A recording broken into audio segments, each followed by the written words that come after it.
Oke, assalamualaikum Oke, lanjut. warahmatullahi wabarakatuh. Yang jel. Assalamualaikum warahmatullahi wabarakatuh. Waalaikumsalam warahmatullahi wabarakatuh. Alhamdulillahirabbil alamin. Muka dimasuk ya rek ya. Alhamdulillahirabbil alamin, nahmaduhu wa nasta'inuhu wa nastaghfiruhu wa na'udzubillahi min sururi anfusina wa min sayyiati a'malina. Man yahdihillahu fala mudhillalah wa man yudlil fala hadiyalah. Wa qala Allahu ta'ala bil kitabil karim, a'udzubillahi minasyaitonir rajim. Bismillahirrahmanirrahim. Rabbi shrah li sadri wa yassir li amri wahlul 'uqdatam min lisani yafqahu qawli. Alhamdulillah, terima kasih teman-teman dari Pasca Sarjana UINSA. Ini saya manggilnya teman-teman atau Bapak Ibu ya enaknya, karena ini nanti kan saya upload gitu loh, sebagai bukti ke dinas melakukan pengimbasan gitu. Saya panggil Bapak Ibu aja ya. Saya manggil Mas ke Mas Agus kan juga kayaknya gak pantas. Pakai Mas ke Mas Ulil kayaknya juga kurang tepat kayaknya. Oke, jadi Bapak Ibu hari ini terima kasih telah hadir ke meeting yang sudah saya berikan. Teman-teman, oke teman-teman. Bapak Ibu aja formal. Nah jadi sebenarnya hari ini itu saya mengundang teman-teman. Tapi aku aslinya mau diceluk ibu jel. Saya mengundang teman-teman itu untuk. Tapi aku mau diceluk ibu aslinya. Wis teman-teman. Jadi di sini tuh saya mengundang teman-teman semua. Yang pertama adalah karena saya ingin melakukan pengimbasan AKM. Dan yang kedua nanti setelah ini kita akan kongko bareng-bareng. Jadi kita bagi ya 45 menit pengimbasan. Kalau mungkin nanti waktunya cukup, ya kita langsung lanjut ke 45 menit yang kongko-kongko tadi, kongko proposal tesis. Oke, santai aja wis koyok gawe aku presentasi kuliah ngono ya. Nah, jadi ini ada pengimbasan AKM, teman-teman. Apa sih pengimbasan AKM itu? Jadi saya itu gak apa-apa ya Bapak Ibu, gak apa-apa Bapak Ibu. Oke, Bapak Ibu. Jadi pengimbasan AKM itu apa sih, Bapak Ibu? Saya kan kemarin mengikuti pelatihan dari Kemendikbud itu tentang AKM yang berada di websitenya Guru Belajar. Nah, setelah saya ikut pelatihan itu, diminta untuk Kemendikbudnya itu melakukan pengimbasan. Jadi pengimbasan itu seperti menyampaikan apa yang sudah saya dapatkan dari pelatihan tersebut. Jadi pelatihan yang saya dapatkan ini ada imbasnya gitu loh untuk orang-orang di sekitar saya. Kalian kan orang-orang di sekitar saya. Kemudian kita akan saya akan mengimbaskan tentang AKM atau mungkin Bapak Ibu yang sudah sering mendengar ya tentang AKM atau Asesmen Kompetensi Minimum. Jadi, kenapa sih kok ada AKM? Oh ya, saya belum share screen. Sebentar. Jadi pengimbasan AKM ya, Bapak Ibu teman-teman. AKM sendiri itu artinya adalah Asesmen Kompetensi Minimum. Jadi, mungkin lebih singkatnya AKM ini adalah penggantinya UN karena UN itu kan sudah dianggap tidak relevan lagi dengan tuntutan-tuntutan di zaman sekarang. Contohnya, kecakapan hidup abad 21 itu kan para murid-murid kita itu diminta untuk cakap dalam belajar dan berinovasi. Kemudian mereka juga diminta untuk cakap dalam menggunakan teknologi serta kecakapan hidup untuk bekerja dan berkontribusi pada masyarakat. Jadi karena ada tuntutan ini, mau nggak mau tentu pembelajaran yang kita lakukan itu harus mengarahkan kepada kecakapan hidup abad 21. Jadi definisi dari AKM sendiri itu adalah program evaluasi yang diselenggarakan oleh Kemendikbud untuk meningkatkan mutu pendidikan dengan memotret input, proses, dan output pembelajaran di seluruh satuan pendidikan. Jadi memang basisnya AKM ini adalah evaluasi.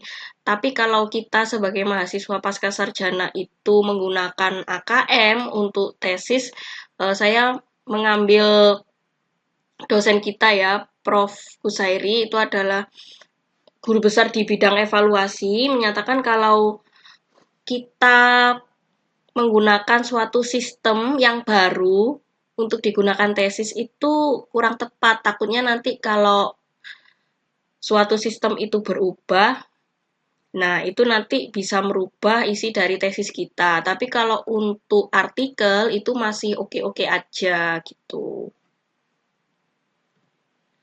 Nah, tujuan dari AKM ini apa sih, Bapak Ibu teman-teman? Yang pertama adalah menghasilkan informasi, seperti basisnya AKM tadi kan adalah evaluasi. Serta setelah dievaluasi, maka lembaga pendidikan akan mendapatkan informasi terkait bagaimana sih siswa itu pemahamannya dalam memahami pembelajaran-pembelajaran. Nah, setelah menghasilkan informasi, diketahui mana sekiranya yang perlu diperbaiki dari hasil-hasil yang telah didapatkan, maka lembaga pendidikan dapat melakukan perbaikan kualitas belajar mengajar.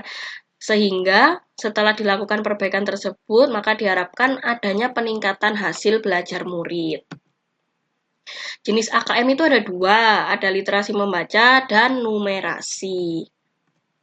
Kalau untuk literasi membacanya sendiri, itu fokusnya pada memahami, menggunakan, mengevaluasi, dan merefleksi. Kalau untuk numerasi, itu pada konsep, prosedur, fakta, dan alat matematika fokusnya. Nah, untuk kontennya sendiri, literasi membaca itu isinya tentang teks informasi dan teks fiksi. Kalau numerasi, kontennya berisi bilangan, geometri, pengukuran, data, dan ketidakpastian, serta aljabar. Untuk proses kognitif atau bagaimana sih cara berpikirnya murid yang diharapkan dari literasi membaca. Mereka itu diharapkan dapat menemukan informasi, dapat menginterpretasi dan integrasi, serta evaluasi dan refleksi. Kalau untuk numerasi, maka murid kita itu diharapkan mereka memahami, menerapkan, dan melakukan penalaran.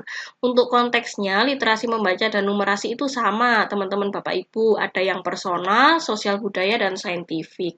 Bentuk soalnya seperti apa sih?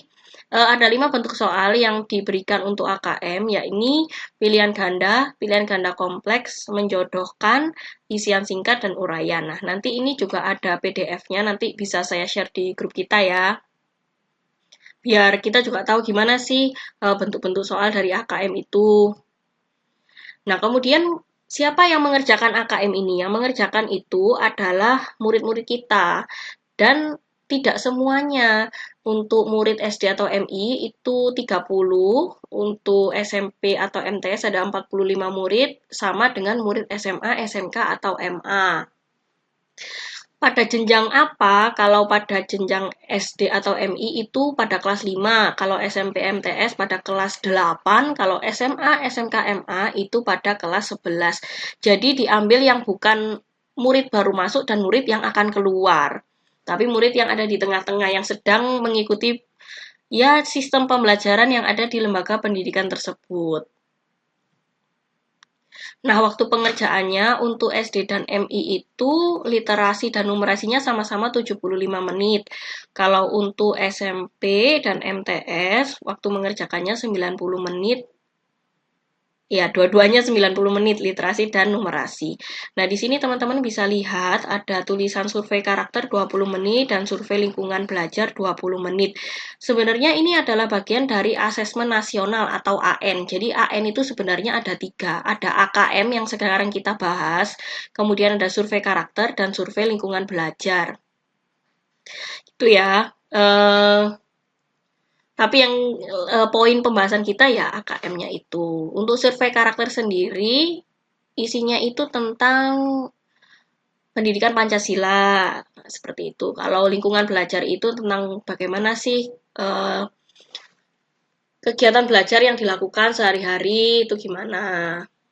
Nah, cuma untuk survei ini, survei karakter, itu kan juga Pancasila dan budi pekerti. Untuk ranah PAI-nya itu saya lihat masih belum ada. Mungkin ini nanti yang bisa kita kritisi dan bahas mungkin ya teman-teman. Nah, ini yang juga menjadi salah satu perbedaan antara AKM dan UN, yang dimana kalau UN kan ya dikerjakan oleh semua siswa kelas 9 dan hasilnya ya untuk siswa itu. Tapi kalau AKM itu tidak. Ini merupakan pelaporan untuk lembaga pendidikan. Jadi kalau hasilnya baik, berarti lembaga pendidikan itu melakukan pembelajarannya dengan baik. Gitu. Jadi bukan untuk murid. Bisa dikatakan itu sebagai sampel dari bagaimana kinerja lembaga pendidikan tersebut. Nah, teman-teman semua juga bisa melihat lebih lanjut di website gurubelajar.kemdikbud.go.id. Yang pertama masukkan nomor UKG @guruku.id yang dimana teman-teman Bapak Ibu UKG itu bisa didapatkan kalau teman-teman Bapak Ibu sudah terdaftar di Dapodik. Kalau sudah mengajar di lembaga pendidikan, sudah masuk Dapodik, dan nanti pasti dapat nomor UKG. Kalau seumpama belum dapat, silakan bisa ditanyakan ke operator sekolah masing-masing. Oke, terima kasih. Silahkan. Mungkin ada yang memberi tanggapan nanti ya. Nah, itu tadi adalah pengimbasan kita. Setelah ini mungkin kita bisa melakukan kongko terkait proposal tesis kita ya teman-teman. Mungkin nanti juga kita bahas tentang AKM nanti itu bagaimana. Terima kasih untuk teman-teman semua yang sudah hadir pada pengimbasan saya hari ini. Semoga bermanfaat untuk kita semua. Shadaqallahul adzim. Wassalamualaikum warahmatullahi wabarakatuh.